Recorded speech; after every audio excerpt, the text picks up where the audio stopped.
Hello, I am Tevren, And I'm Ollie. and this is TevOllie TevOllie Talk. I wanted to take this time to talk about a moment in my life where Tevren showed like some type of superhero characteristics. And you're going to be like, I promise you, we are not making this up. I'm not making this up.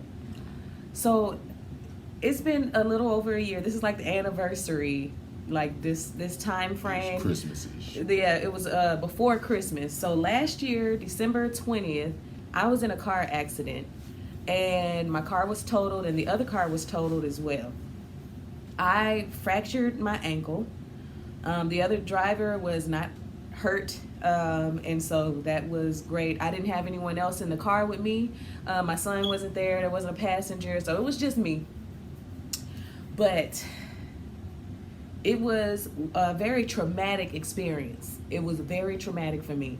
And so when it happened, I was kind of hit on the passenger side, and it was, you know how in movies when someone is in a car accident and everything kind of is in slow motion, and like it's like a theatrical thing going, like experience. So that's what I saw.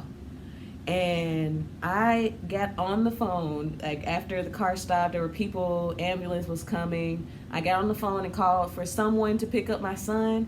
And then I called Tevren to let him know that I was in an accident, let him know what was going on. He did not pick up the phone. He was asleep, I think. Were you asleep? Yeah, I think I was. Yeah, he was asleep. I was just waiting on her to come back home. She was Yeah. like, Christmas shopping, and I gotta go get this. And I was like, all right, cool. I'm by myself. What do men do when they by themselves? Play the game, masturbate, or go to sleep. Yeah. So I chose to go to sleep. You did all three. No. You did all three. I didn't that day. It was just it was wild kingdom in here. But no. Swinging from the ceiling.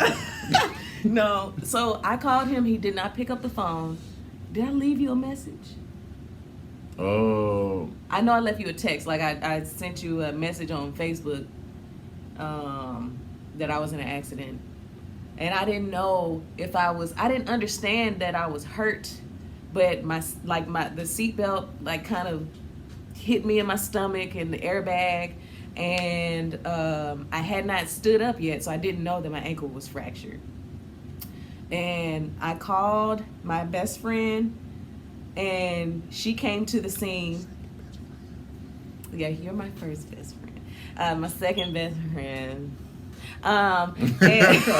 And she came to the scene. Her husband picked up my son, and I looked over, and Tevren was standing there.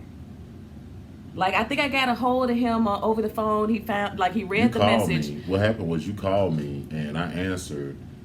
Yeah, you called me and I didn't answer. I called you back and you didn't answer. You called me again and answered and told me what was going on, and then you had to hurry up and get off the phone. Yeah, the phone just hung up. To me, on my end, it was like, I was in an accident and I gotta go. I can't talk right now. And I was like, all right, where you at? And you told me that you were at the light on Reese and you was going to pick up Dez, and then go ahead. That's where we are. Yeah. Okay. And so, like, the ambulance came. I think. Anyways. Yeah, they were there. Yeah, the ambulance came, and I did not have insurance, so I told them, y'all not taking me to the hospital. And so they started like looking at my ankle. I said, I can't stand up, because I tried to stand up and had to sit back down. I was afraid of the car because I thought it was going to explode. It was total out. And I was like, okay, I don't know what this car is about to do. I can't walk. And the ambulance came. They helped me up to into the vehicle. And I was like, don't touch me. I can't. I don't have any insurance. And so they didn't take any information from me, but he looked at my ankle and was like, you need to see someone. So, all right. I got back over to my car. My best friend made it to the scene. I'm talking to her, and then I look over, and Tevren is right there. Now, mind you, he did not have a car. He was at home. I was doing some shopping and was coming, after picking my son up, coming back. Somehow he was there. And so I was like, how did you get here? Like, I thought his friend came, picked him up or something like that. This man said, I ran. Not the country.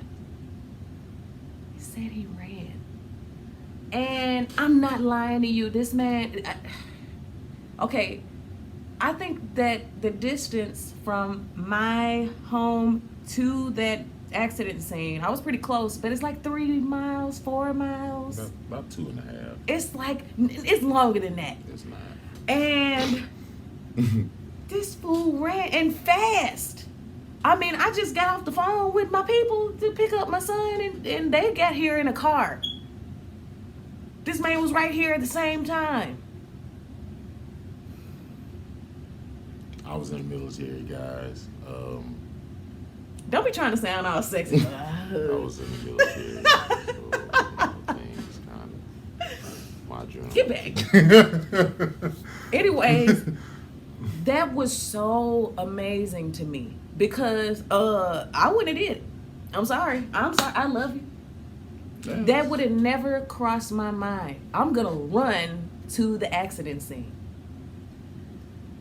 And I had a talk with my best friend like the day after or 2 days after I found out my ankle was fractured and I had it all wrapped up and everything. She was like, well, you can't say you don't love you. I was like, yeah, I don't think I can't deny that. But I tell people about this story because for me, it's like a fairy tale. It's like something out of a Tyler Perry movie. You should have had some lace front braids. One of the fake braid wigs. Man, because that was straight off the big screen. I don't know. I've never imagined, I could never imagine someone doing something like that. He picked me up out of the car after running 10 miles to get to me. And then he picked me up out of the car. My mom came to pick me up to take me to the hospital. And he picked me up and carried me down the stairs. I think I was on your back, maybe. Yeah, he carried me down the stairs. Carried you everywhere. Carried me everywhere. And especially since I didn't know how to use crutches, like the first, like he was there, he helped me. I mean, I'm still in shock. I still can't believe it because I would never have even thought about doing it, and I would have made it like you would have been to the house by the time I got there. I'm not lying to you. Then I would have had to get a snack or something. I can't just go out there like, so I need I'm gonna have to get a Monster or something like that and get my head together. I don't know how he did. He just jumped up and ran. What did you think happened to me? Like, all right, so I'm glad you asked that question because a lot of people like whatever. Like a lot of dudes like, man, he making it hard. Bump all that noise. I'm gonna tell y'all how this was from my side of things. All right. So first, she never calls me. yeah. All right. I don't call. She like we were at this time we were living together. So she does not call me unless it's like I'm driving and hey, I gotta stop and do this, or like it has to be like something that's like, all right, my schedule is about to change for a second and I'm not gonna be at home when you expect me to or something like that. Or something's wrong. Like that's it. Yeah. So when I missed the call, of course, I called back because something could be wrong. And when she answered the phone, now keep in mind it was raining, it was pouring down, it was dark, it was cold, and she was like, I was in an accident. Her voice sounded like she was bleeding out, y'all. All right. My voice did not sound like. She sounded like she was bleeding out on the phone. So I was like, all right, this is not good. And I'm here and I don't have a car. And she said, Reese, I know where Reese was. It's about 2 miles up the road. I mean, she was in the Navy, guys. I was in the Army. So they don't know what 2 miles is, all right? They don't know what 2 miles is. And I joke, I kid. But seriously, it was about 2 miles. And I knew exactly where Reese was. I knew, okay, it's right up the street over the overpass, and it's the first light I get to. So I just put my shoes on, I grabbed my hoodie and my headphones, or her headphones actually, and I just started jogging. I called my friend Glenn at the time, and he was like, I'm sick as a dog. I got the stomach virus. I can't get off the toilet right now. And you done put the man name all in here. Can you stop? He don't care that he had the boo boo. You giving the street, and they don't even know who this is. He ain't even on social. Y'all will never probably ever see this dude unless you we giving collab the on street something. name. These folks finna show up. But he could not make it, and his fiance couldn't make it. So I was like, all right, it's on me, and I got to get there because in my mind she's dying in the road, in the middle of an intersection. And from what it sounded like on the phone, so it was a no-brainer. I need to get there as fast as possible. So I just started jogging up the road, and once I caught my wind, I just picked up the pace, and I got there. She said it was fast, which probably took me like 20 minutes to get there. 2 miles, and I'm better than that. I should be better than 2 miles in 20 minutes. The whole Anyways, accident, like I've run 2 miles before in 12. Like I have a PT card in the military that I've run 2 miles in 12 minutes and 53 seconds. That was my fastest 2 mile time in the military. Which, for all of y'all who know, that was a max on the run. So I should have got there in less than 13 minutes, but it took me 7 whole minutes longer to get there. So I really was like dog tired. I got there and I started to settle down. I walked. Once I got to where I could see the accident scene, I didn't see her laying in the road, and everybody was pretty calm. So I was like, all right. So I'm catching my breath and I'm walking. And by the time I get to her, she was sitting in the car, and she was saying that she couldn't walk, that something was wrong with her ankle. And I was like, okay, well, I'm gonna try to help you out. And she was like, she tried to put some weight on it. She was like, So I was like, okay, this ain't good at all. So I picked her up. I grabbed her. She put her arm around me. I scooped her up like it was wedding day. Oh. And I put her in the front seat of Jazz's car. Her best friend's car. I put her in the front seat of her best friend's car, and I called my dad to tell him what happened because he's law enforcement. I called him to tell him what happened, and he told me, all right, this is what y'all need to do because this is probably what's gonna happen. So we just started figuring out what was the next step. But as far as me getting out there, look, the whole accident lasted 20 minutes. So it didn't take him 20 minutes to get out there. Yes, like I'm talking about the accident commencing, the ambulance getting there, my best friend getting there, all of this other type of stuff, the police taking a report, him scooping me out the car, all of this stuff, all of that was 20 minutes. You got there in like... These people have been in accidents before. It was like a dream. And it was like a fairy tale. Time might have been flying for you. But it was about 20. Trust me. I know I'm looking like I need to hurry up. So I was wide open. But yeah, I definitely seriously, in all seriousness, I thought that she was like her voice was very fainty on the phone, so I thought that she was like, I didn't think I was gonna see her okay again, so I just wanted to get out there, and that was the only way I could do it. And I don't know why I didn't think, like, it's 2019, I probably could have caught a Lyft or something. That it would have taken longer than your run. Maybe. I don't know. Who knows? Well, I know that it was a very scary event for me. I'm still shaken up by it because there was pain in my stomach, my knee, my ankle, shoulder and collarbone and stuff like that, and I didn't know what was really wrong with me.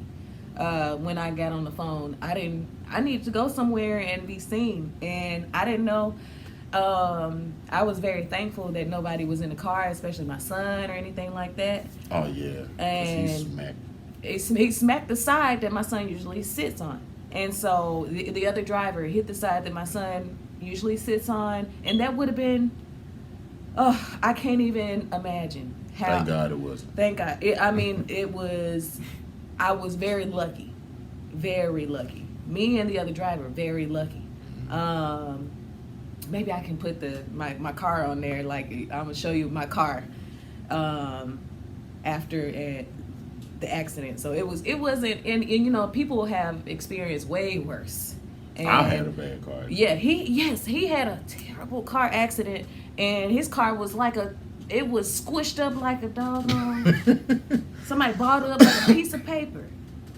I did. I balled it up. You balled it up like a piece of paper, and he was just cheesing next to the car and stuff. Like, oh no. It was not like that the day of the accident. Trust me when I tell you. I called my dad.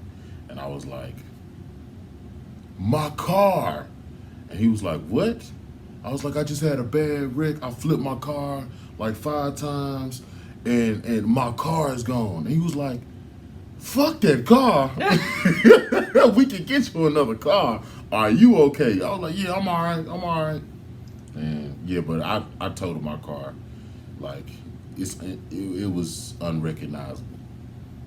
Be safe out there. Be safe out there. Slow down. Take your time. Man. If you are coming through a green light or a yellow light and there's a car in the middle of the intersection, we just found this out in court. Yeah. If you are coming through a yellow light and there's a car about to turn and you hit that car, you are at least half at fault. So when you're coming through intersections, just take your time. Make sure nobody's really coming because that could be a bad day. You know, just wait a second. 1 second. Stop at the red light. Let this light cycle through, and then start back up. It's worth waiting on. Like, seriously, it is. Be safe out there. Buckle up. Get where you're going as safe as possible. It's not a race. Nobody is paid NASCAR drivers. And if you need help, like with road rage and stuff like that, you need to get help. Get help. Because we live in Memphis. Driving crazy you can end your life. Yes. And end someone else's life just because of this tantrum that you're throwing. And that's all it is. I mean, it's much more serious than somebody cutting you off or somebody driving crazy around you and you want to take matters into your own hands. It is way more serious than that. And get help if you cannot control your anger in situations like that on the road, because it could end everything. Yeah, split second. It don't take long. It doesn't take much. It don't take long, and you don't get another chance. Might as well just do it right. Just drive like you're supposed to drive. I mean, come drive on. like people care about you, because somebody does. Somebody cares about you. Somebody does. I've never seen people pass away or get seriously injured in a car accident, and somebody else that wasn't involved in the accident wasn't affected. Yes. Like, when she had an accident, I was very much affected. Our lives changed for a minute. Yes, I couldn't walk. Yeah. And I didn't take the pain medications that were given to me because of side effects. And so I was just dealing with the pain of my bone being severed in whatever way on my own. And it was a lot. I was going back to work. I would have been popping them like Skittles. I can't do it. I didn't want to do it. But like, I had to go back to work and try and drive. I had to walk with a cane for a little while. I mean, and that's just this one small thing. There are some people that lose limbs. Yeah. and things like that, or become paralyzed, or vegetables. Man, I know that's not the politically correct term, but you know, brain dead. Yeah, or anything, and it's not worth it. Please, like, get help if you have road rage. Get help, and consider following the rules. You know, when you're driving, especially in inclement weather, stuff like that. Man, don't play with the road, man. It's serious. Man, you're riding around the death traps. Man, and you have to watch out for other people. It's not just you doing right. You have to watch out for other people. Be vigilant. Drive defensively. Drive defensively. Put your phone down. And put your phone down, please. I'm gonna make you put your phone down.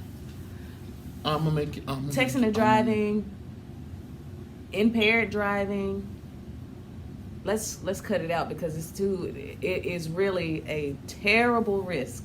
You're really risking your life. So yeah. Anyways, I want to share that with y'all because this guy is like some type of superhero. He teleported over to the scene and the world should know about this. I'm proud of it. And I tell people this all the time, and that's how I know he really loves me, amongst so many other things. Get you somebody that's gonna run to, no, just play. But you know, it was awesome, and I just wanted to share that with you guys. Or at least somebody's gonna Uber to you. Yeah, Right. if they don't have a car. Everybody ain't. I'm an athlete, guys. Yeah, like don't kill yourself trying to run.